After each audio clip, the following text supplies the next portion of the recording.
I found that there's a tipping point with a lot of property management companies. And once they get past that 100 property, there's a loss. It's a loss of great communication with your guests. It's a loss of great communication with your owners. It's a loss of knowledge of all the intricacies that make every property individual. So we chose that 100. We want this to be a nucleus team with a nucleus set of owners who we know every owner. We know when their kids are in school and where they're going to college and what's their dog's name and those sort of things, because it's a partnership. And when that becomes too diluted, that's where quality seems to suffer. Welcome to the Vacation Rental Show. This is your essential playbook to grow and scale your vacation rental business with advice and insights from the best in the biz. I'm your host, Lynell Gordon. Welcome to the Vacation Rental Show. I'm Lynell Gordon, your host, and I have a very interesting guest today. Michael Steinkirchener is the founder of a company called Uncharted Vacations, where their boutique business, where they're set up to do things, quote unquote, differently, which was really interesting to me. But after talking to him, I really realized why they did that. So Michael, thank you so much for being with us. Thank you very much, Lynell. I really appreciate the opportunity. Now you do something else. You also are consulting. You're a consultant. You own this advisory company. What do you guys consult on? Yes. So Uncharted Vacations is one venture, but then we have Stream Advisors, which is another. We help independent owners who are maybe new to the short-term rental industry, as well as working with companies that maybe things are, as the industry changes and evolves, we help them with best practices, modifying their technology stack, bringing new technology to the table, and basically a tailor-made approach for each one of them. That is so cool, because that really speaks to the fact that you do things differently at Uncharted. Let's talk about something that you talked to me about, and I was just like, Michael, you have to talk to people about it. It's so cool. One of the challenges in vacation rentals is having homeowners who are really hesitant to update their vacation rental. So as their house gets older in the program, sometimes it's a problem.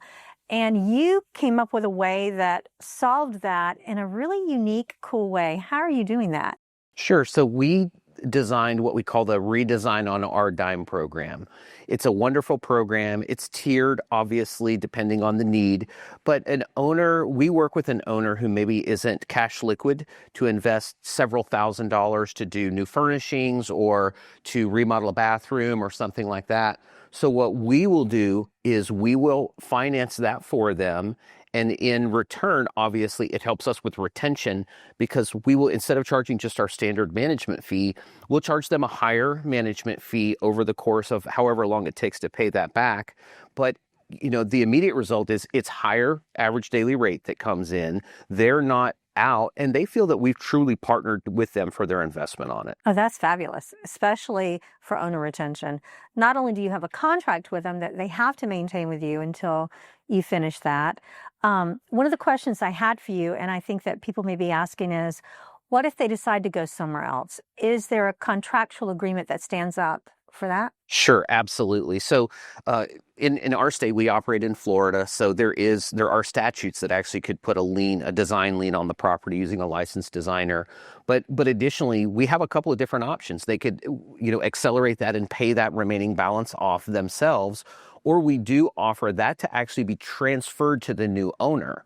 So that new owner, if they were to convert or sell the property, the new owner could then assume that, and it would be drawn up in the new contract. So it's not that they would necessarily have to pay off that full balance. We try to be, obviously, we know that closings happen. It takes time for a check to clear or something like that. So we give them a window on conversion, but it protects us, but it also lets them know that we can be flexible with it. Oh, that's cool. That really is cool. So what advice would you give property management companies that are looking to start up, like for startups? Because you've done a startup with Uncharted is a startup. It is. The biggest thing I could say is know where you want to be at in 3 to 4 years. One of the biggest challenges that I saw with a lot of companies is they start off and then they haven't built themselves to be scalable. So they're implementing a PMS 2 or 3 years when they have 500 or 600 reservations and all this data. Know what your tech stack needs to look like. Know what your staffing needs to look like. And most importantly, know what your threshold is and what your pain point is going to be when you hit that, whether it's 50, 100, 500.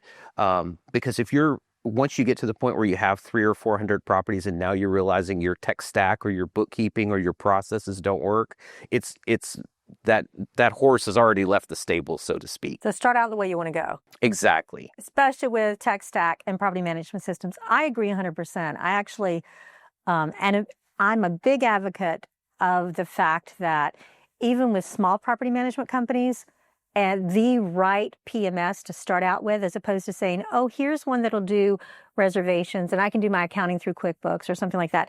Having that type of PMS that will start you out and allow you to grow without having to add more people.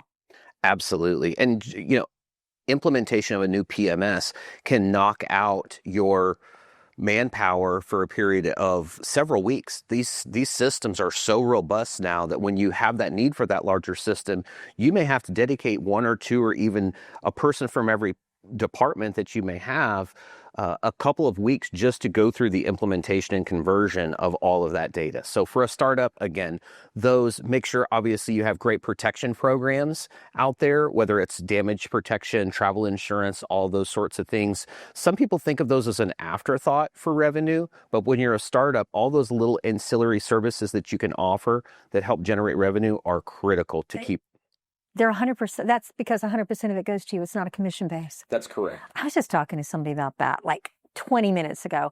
100%. What do you think the uptake for guests buying insurance, like travel insurance, should be for a property manager? What percentage of their guests, their reservations would have that? What do you think people sell? Right. I would say currently maybe 10 to 15%. The OTAs obviously now being more preferable to those with more flexible cancellation policies. I think some guests don't understand the importance of it, but how many decisions are made last minute? And you brought Brady up and Lynell Gordon and those folks, they offer a great new product, Cancel for Any Reason, which is a great product that they're offering now, instead of just a limited scope of cancellation, reasons and things like that. But I do think that obviously more people should consider travel insurance. There's options that exist, as close as 30 days away. Again, I don't think as many property management companies are marketing that, not only to safeguard the relationship what they have with their guest. There's no worse feeling than when you tell a guest that they're 10 days out and something happens, and unfortunately, you don't have the flexibility to work with them. So, I think it should be closer to 30 or 40%. Both from a guest-facing standpoint to protect your guest and protect your homeowner when it comes in there as well. I think at least 30 or 40% too. I always take what my family does and I half it. And I'm like, okay, that should be at least an average for that, no matter what it is, whether it's, ancillary services are such an important part of a property management company making money. Absolutely. It really is. So those ancillary services are killer. Tell me, what advice would you give property management companies as far as brand new, starting out? Talk to me about your marketing. What are important things to do when you're as far as marketing goes? Sure. So obviously knowing your customer base, knowing the demographics of your customer base, knowing what your entire portfolio really wants to look like. I've seen some companies that, immediately what they want to do is they want to grab every property because they need the cash flow. They need the revenue to be able to come through. Knowing your brand, knowing who you want to be and who you want to design. Our name, Uncharted, we wanted to do something totally different than anyone else did. And, that included not nickel and diming our owners, for a lot of different fees. We made our commission structure very aggressive. But we did that because the owner knows at the end of the day, that's what their commission is.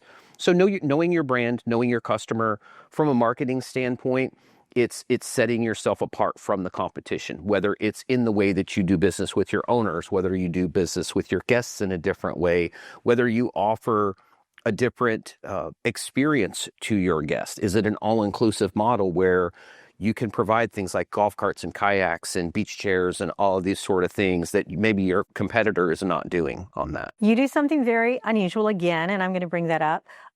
Let's talk about your all-inclusive pricing for homeowners. It's a homeowner thing, so it has to do with attracting homeowners and homeowner retention. So tell us what you do there, and then tell me what you do at the end of the year. Built by property managers for property managers, Streamline is a powerful software that gives managers enterprise-level capabilities to drive more revenue and improve operational efficiency. Migrating to Streamline allows property managers to gain functionality while reducing the need for multiple vendors. Improve your flow by logging into a single system and reduce redundant technology costs. With Streamline, property managers achieve revenue lifts by leveraging our fully fledged communication center reservations, quoting system, revenue management tools, homeowner acquisition CRM, and powerful direct OTA connections. Streamline also has industry-leading trust accounting and report capabilities to give you clarity in an overall company performance. Learn more about Streamline Vacation Rental software at streamlinevrs.com. Sure. So one of the great things that we do is we do have again, it's a little bit more aggressive than what the competition is doing. So we don't charge our owners for any linen fees. We provide all of our linens, great quality product. We don't charge them for things like light bulbs and batteries and individual service calls that we go out on that are sort of within the standard means, clogged toilets, all those sort of things. We don't charge them for locks. We don't charge them for new photography. If they want to go out and, renovate a room or part of our redesign program, we take care of that for them. But what we would do is we actually mark that on their statement. And what that does is that builds value for the owner. So let's say hypothetically we did $1,500 worth of linens for them for that half of a year that we provided to them. We list that on their statement, but then we discount it and show them. So at the end of the year, we do that end of the year tally, and when an owner's possibly considering property management company number B who offered them 2% less commission, we show them the thousands of dollars over the course of that year that we could have, or maybe property management company B would have charged them, but that we took care. And again, it shows that partnership and investment with them. And it shows real value, monetary value. Absolutely. Especially when they're looking around for something else.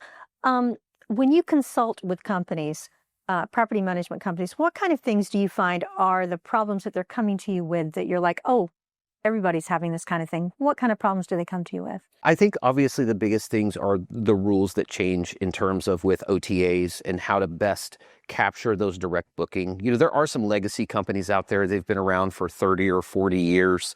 How to handle guest behaviors, guests that want to have that safety net of booking through an OTA, or a booking platform and things like that. I think it's a challenge for everyone. Everyone would love to have 100% direct booking at, an 80 or 90% occupancy. But, constantly staying up on the changes with OTAs, how the technology that, a competitor is using compared to the technology, it's really staying current. I think that's the biggest thing. I've only been in the industry for, again, 14 years. We have some folks that they're on their third generation in this business. And, even their youngest generation still has to attend conferences. They have to watch podcasts. They have to read as much as they can about the software to make sure they're making the best decisions. So how did you make a decision about your software when you started out? What were the things that you looked at? One of the biggest things is challenges in accounting. Accounting is one of those things because you have usually your CFO that you're dealing with, and you also have your regulatory things, and you never want to have those things in conflict. So I look for a PMS that has a very, very robust back software, trust accounting, as well as how it operates with some of the other things, whether it has interoperability with maybe a local tax reporting agency or with a credit card processor or with a gateway that has to come in. So because obviously we are a business, and that business has to be recorded accurately and transacted accurately as well. So trust accounting is a very, very important piece. I think the other does deal with whether it has enough open APIs, but how much is robustly built into that. For example, Streamline and some of the larger PMS systems, they have a housekeeping module built in. They have a maintenance module built in. They have all of these additional services, so you're not having to plug in another peripheral, which comes with an additional subscription charge for a lot of those things. There's one other thing that you mentioned that I was like so impressed with? You were like, we want 100 properties and that's all we're going to do. We're just going to grow to 100 and that's it. Tell me why 100. So in my consulting over the last couple of years and working for different companies over the past, over a decade, I found that there's a tipping point with a lot of property management companies. And once they get past that 100 property, there's a loss. It's a loss of great communication with your guests. It's a loss of great communication with your owners. It's a loss of knowledge of all the intricacies that make every property individual. So that we chose that 100, we looked at that scalable growth for Uncharted Vacations. We looked at obviously our cash flow analysis. We want this to be obviously a nucleus team with a nucleus set of owners who we know every owner. We know when their kids are in school and where they're going to college and what's their dog's name and those sort of things. Because again, it's a partnership. And when that becomes too diluted, that's where quality seems to suffer. I think it's really interesting because yes, you can grow, but you have to grow the infrastructure on the back end in order to maintain what you're talking about. So I love the fact that you're like, this is where we are, this is where we're going, this is what we're doing. And it's just really cool to see that kind of business model set up where you have all those plans on the back end. What advice would you give property managers that are looking to grow their revenue, like additional revenue sources outside of commission?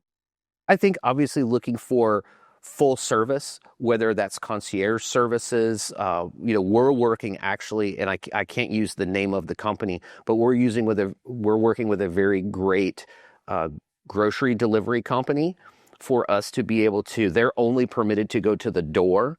So we're looking at having that grocery delivery at the door, and then we're taking the groceries inside and placing them. So having that as an interior service that comes with them, partnering with beach chair services or golf cart companies and those sort of things in a revenue share situation where there's obviously some revenue, from that. And then your traditional, whether it's damage protection or travel insurance or all these sort of things too. I think another big thing that a lot of people fail to do is they don't negotiate.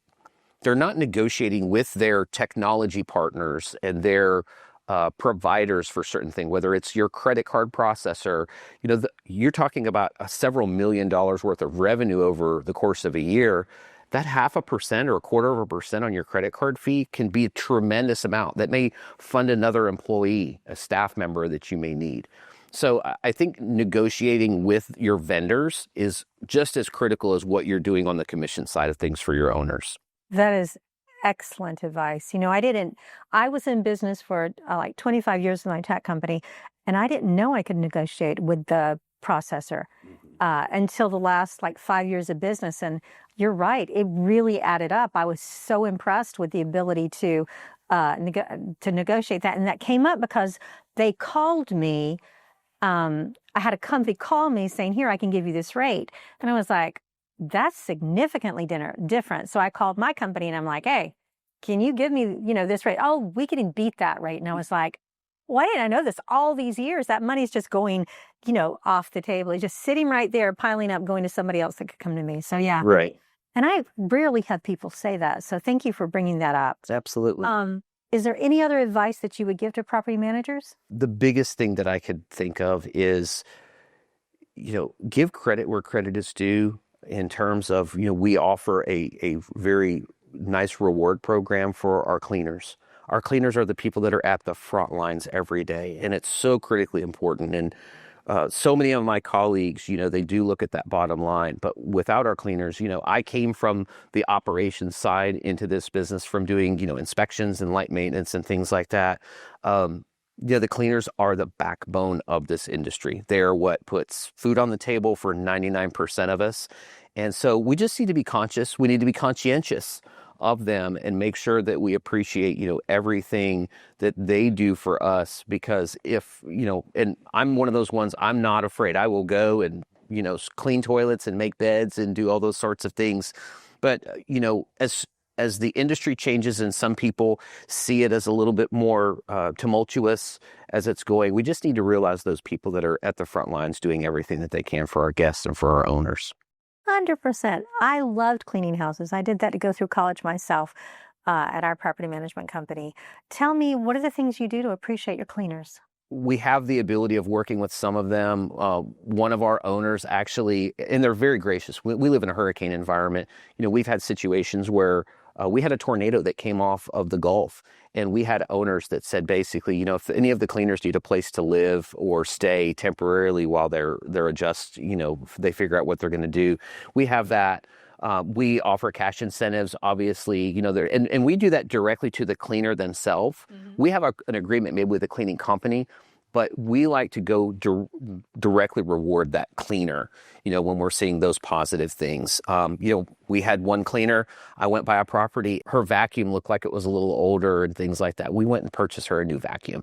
And just the look on her face that she didn't see that coming out of her bottom line, she was very, very, we lost a little bit in translation because of a language barrier, but it was just one of those things that we wanted to be able to do for her, just to show her we appreciate her. I love that. I really appreciate all the ideas that you bring to the industry, and you do think out of the box. You think differently in that. So I'll be excited to see what happens in the next few years. You'll have to keep in touch with me. Absolutely. And I appreciate the invitation. Let me ask you this. If people want to reach out to you, Michael, for some of your ideas and just to talk to you about vacation rentals, would you be willing to do that? Absolutely. So how would they reach you? So the best way to reach me would probably be by email, and that's info@stayuncharted.com. They could visit our website, which is stayuncharted.com. We love our domain that we were able to capture and do sort of things. And we also are on social media. I monitor that account, so any messages that come in through Uncharted Vacations Facebook page, they could reach out to us that way. So guys, if you want some of his ideas, he's really, really full of incredible ideas. Reach out to him, make a friend, make a mentor, and thanks again, Michael, for being with me. Thank you very much. I love some of the things you said about Streamline. Tell me, why did you choose Streamline, and what are the things that you like about it? Sure. So there are so many advantages with Streamline. Obviously, as I shared previously, the robust accounting element that's in there from the back end in terms of trust accounting, as well as their relationship with partners, Lynbrook and the different financial processing. The other thing with Streamline is, again, it had all the different modules, from the property care module with maintenance and housekeeping, the Owner X owner portal that comes in there. One of the things, and I think it's very underutilized, that a lot of even current Streamline users, is the CRM, that contact management. There's an entire owner acquisition module inside of Streamline, and I've talked to some people that have been using it for many, many years, and they never realized it was there. How that CRM in the owner acquisition model helps speed a property to market. If they've been talking to an owner for 3 or 4 months over a period of time, or maybe 3 months ago, they have all that information, then out of the blue, they get a call. They've already started to do the build out for onboarding that property through the owner acquisition tab in the CRM. Oh, that's awesome. That's a time saver for sure. Absolutely. Not only that, but it makes for good juju with the owner, because you're like, oh yeah, we can have that up within, as opposed to how long it would take to gather all that information for the property and everything. That's exactly. Really cool. I didn't know that. Mm-hmm. See, you've taught me something about Streamline. Well, thank you again for coming, Michael. I'm really, really appreciative of you stopping by yesterday and talking to me. That was awesome. Awesome. Well, I appreciate it again. This episode of the Vacation Rental Show is brought to you by Streamline. To find out more about how Streamline can grow your vacation rental business, visit streamlinevrs.com. Make sure to search for the Vacation Rental Show in Apple Podcasts, Spotify, and YouTube, or anywhere else podcasts are found, and hit subscribe so you never miss an episode. On behalf of the team here at Inhabit, thanks for listening.